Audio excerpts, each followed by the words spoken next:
Di tengah megahnya istana Prancis abad ke-13, berdiri seorang raja yang wajahnya disebut seindah pahatan dewa. Namun, di balik ketampanannya, tersembunyi ambisi yang mampu menguncangkan dunia. Dialah Raja Philip IV, sang rupawan, raja yang menantang Paus, menghancurkan kesatria Templar dan memulai kutukan yang konon mengakhiri dinasti keluarganya sendiri. Inilah kisah bagaimana seorang raja tampan berubah menjadi sosok paling ditakuti di Eropa, dan bagaimana kematiannya memicu mitos kelam yang bertahan hingga hari ini.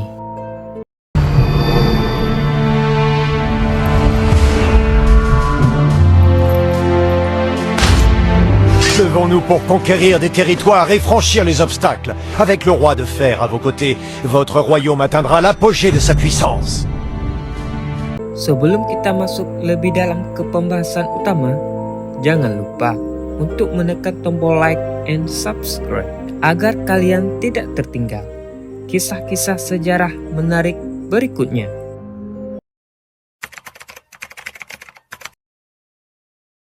Philip lahir dari keluarga Capet pada musim semi tahun 1268 di istana Fontainebleau, Prancis.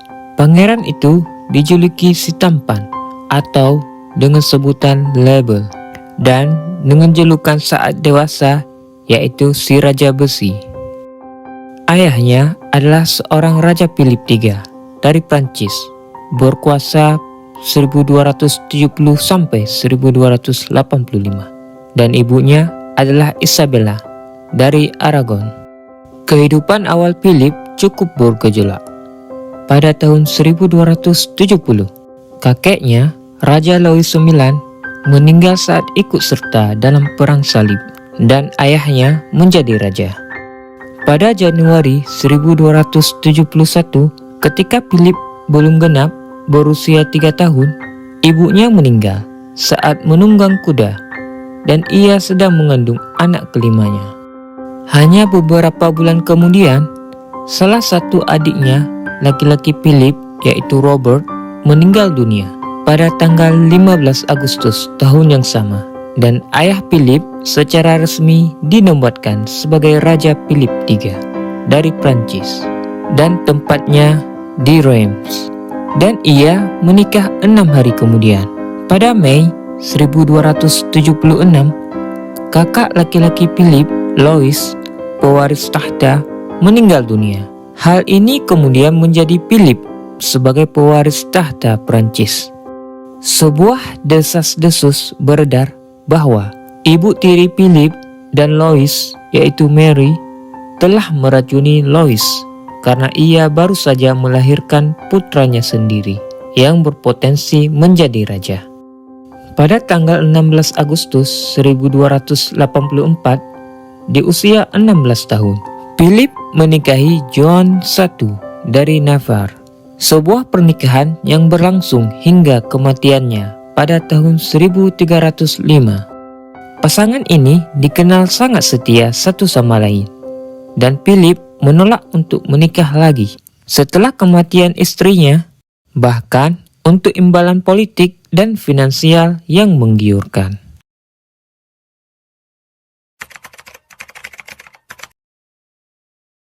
Pada tanggal 5 Oktober 1285, Philip III meninggal karena disentri saat mengikuti Perang Salib Aragon pada usia 40 tahun, meninggalkan tahta kepada putranya yang berusia 17 tahun, yang resmi dinobatkan sebagai Raja Philip IV dari Prancis di Reims pada tanggal 6 Januari 1286. Philip bertekad untuk memperkuat monarki sepanjang pemerintahannya dengan mengorbankan kekayaan dan kekuasaan para pendeta dan bangsawan. Meskipun demikian, Philip dikenal sebagai orang yang saleh dan menyumbangkan banyak uang kepada gereja sepanjang pemerintahannya. Keinginan Philip untuk memperkuat monarki pada akhirnya menyebabkan transformasi Prancis dari negara feodal menjadi negara modern awal yang terpusat. Dan ia menjadi salah satu raja Eropa yang paling dihormati pada abad ke-13 dan ke-14. Dan sama seperti banyak orang sezamannya, ia berusaha menempatkan sebanyak mungkin kerabat di berbagai tahta Eropa. Masa itu masih melekat ya budaya nepotisme?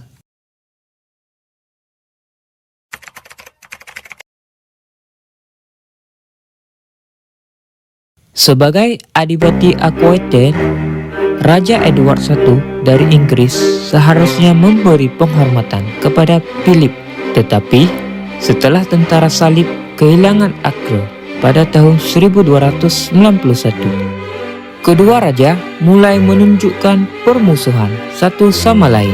Pada tahun 1293, La Rochelle, sebuah kota pesisir di Prancis, dijarah oleh pelaut Inggris, dan Philip memanggil Edward ke Prancis untuk memberikan penjelasan. Raja Philip hanya menyebut Edward sebagai bawahan. Namun, terlepas dari penghinaan ini, Raja Edward ingin menghindari perang dengan segala cara. Kesepakatan ini dibuat antara kedua raja, dan bahwa Edward akan menikahi saudara perempuan Philip, yaitu Margaret, pada tanggal 19 Mei 1294. Edward, setelah menolak untuk menghadiri istana Philip di awal tahun, dibebaskan dari Aquitaine, Gascony, dan wilayah Planta lainnya di Prancis. Sebagai tanggapan, Edward melepaskan kesetiaannya kepada Philip dan mulai mempersiapkan perang. Konflik ini akan berkobar hingga tahun 1303 dan dikenal sebagai Perang Gascon. Prancis awalnya meminta dukungan Skotlandia dalam perang untuk memperbarui persekutuan lama, yaitu Old Alliance, karena Edward sibuk melawan Skotlandia dalam perang kemerdekaan Skotlandia pertama pada waktu yang sama, dan sekarang harus menghadapi perang di kedua front kerajaannya.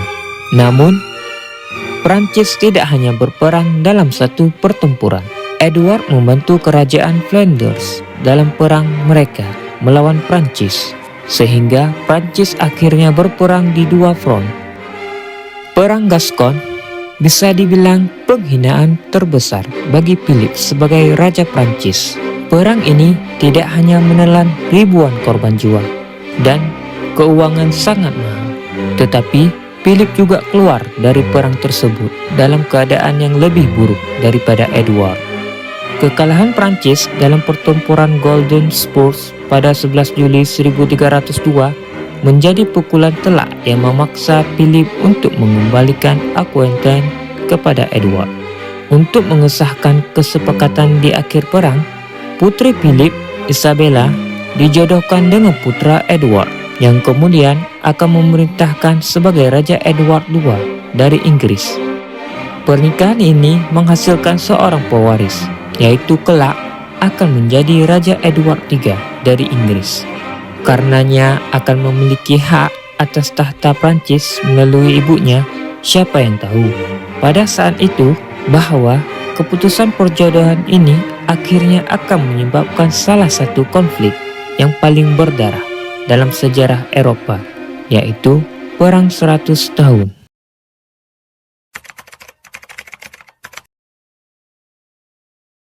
Philip IV berupaya menerapkan kontrol negara atas gereja Katolik di Prancis yang menyebabkan konflik dengan Paus Boniface VIII.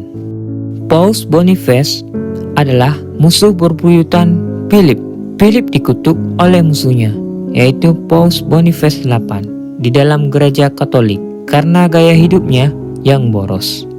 Konflik ini berubah menjadi kekerasan dan kediaman Paus di Anagni, tepat di selatan Roma, diserang pada bulan September 1303 oleh pasukan Prancis yang didukung oleh keluarga Colonna. Hal ini menempatkan Paus dalam bahaya besar dan dia ditangkap sebelum dibebaskan beberapa hari kemudian. Tentu saja ia harus pindah. Kepindahan ini kemudian dikenal sebagai Kepausan Avignon pada tahun 1309 sampai 1376 karena 7 paus berturut-turut tinggal di Avignon, bukan di Roma. Pada saat itu, Avignon berada di Kekaisaran Romawi Suci, tetapi sekarang berada di Prancis modern. Pada bulan April 1305, pemimpin Mongol yaitu Oljaitsu mengirim surat kepada Philip serta kepada Edward I dan Paus Clement V menawarkan kerjasama antara negara-negara Kristen Eropa dan Mongol melawan Turki Mamluk. Meskipun ini hanya catatan kecil, dalam pemerintahan Philip IV, hal ini menunjukkan betapa kuatnya dia sebagai seorang raja, sehingga seorang pemimpin Mongol meminta bantuannya. Pada tahun 1118, para kesatria Templar sebagai ordo militer monastik yang dirancang untuk melindungi tentara Kristen selama Perang Salib di Timur Latin, namun melalui berbagai kampanye militernya dan devaluasi mata uang Prancis, Philip terlilit banyak hutang yang sebagian besar dipinjamnya dari kesatria Templar. Banyak layanan yang awalnya ditawarkan oleh kesatria Templar sebagai besar telah digantikan oleh perbankan, dan demam Perang Salib tidak sekuat abad ke-11 dan ke-12. Philip menggunakan penurunan layanan mereka ini sebagai alasan untuk memberantas mereka sebagai sebuah ordo. Pada hari Jumat, tanggal 13 Oktober 1307, saat fajar, atas instruksi dari Philip IV, ratusan kesatrian Templar di Prancis ditangkap secara bersamaan. Mereka kemudian disiksa hingga mengaku melakukan bid'ah yang dituduhkan kepada mereka. Paus Clement V adalah paus yang lemah, dan Philip sering menganggapnya sebagai boneka. Clement menginginkan kesatria Templar diadili secara adil, atau karena awalnya mereka hanya bertanggung jawab kepada paus. Tetapi Philip mengingatkannya betapa banyak dari mereka yang telah mengakui bid'ah. Akhirnya, banyak kesatria dibakar di tiang pancang karena pengakuan mereka sebelum pengadilan yang layak dapat diadakan. Jacques de Molay dan Geoffroy de Charnay, pemimpin terakhir Ordo Templar, secara resmi dibakar di tiang pancang pada bulan Maret 1314, mengakhiri salah satu organisasi perang salib terbesar di abad pertengahan. Pada tahun 1314, dua menantu Philip, yaitu Margaret dari Burgundi yang menikah dengan Pangeran Louis dan Blanche dari Burgundi yang menikah dengan Pangeran Charles, dituduh melakukan perzinahan. Kekasih mereka yang tertuduh pertama-tama disiksa sebelum dikuliti dan kemudian dieksekusi sebagai cara untuk mengirim pesan kepada siapapun yang akan tidak setia kepada anggota keluarga kerajaan Prancis.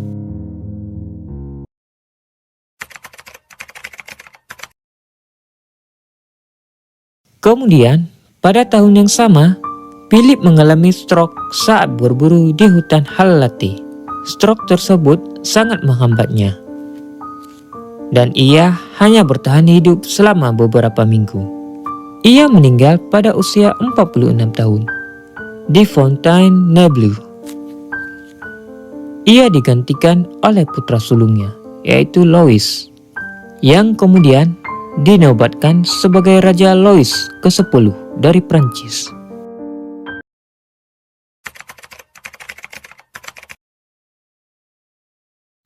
Philip IV, si rupawan, adalah paradoks sejarah. Wajahnya tampan dan berwibawa, namun kebijakan dingin dan tak mengenal belas kasihan.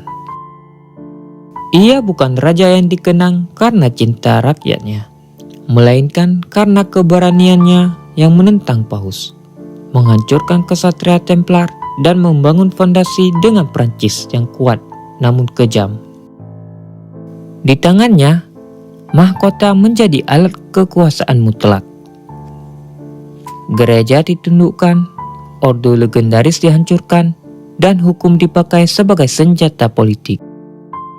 Namun, kekuatan sebesar itu meninggalkan bayang gelap dan kutukan, kematian beruntun, dan runtuhnya dinasti Capet. Tak lama setelah ia wafat, Philip IV membuktikan satu hal: ketampanan bisa memikat mata, tetapi keputusan seorang raja bisa mengubah takdir sejarah. Ia dikenang bukan sebagai raja yang dicintai, melainkan sebagai raja yang ditakuti.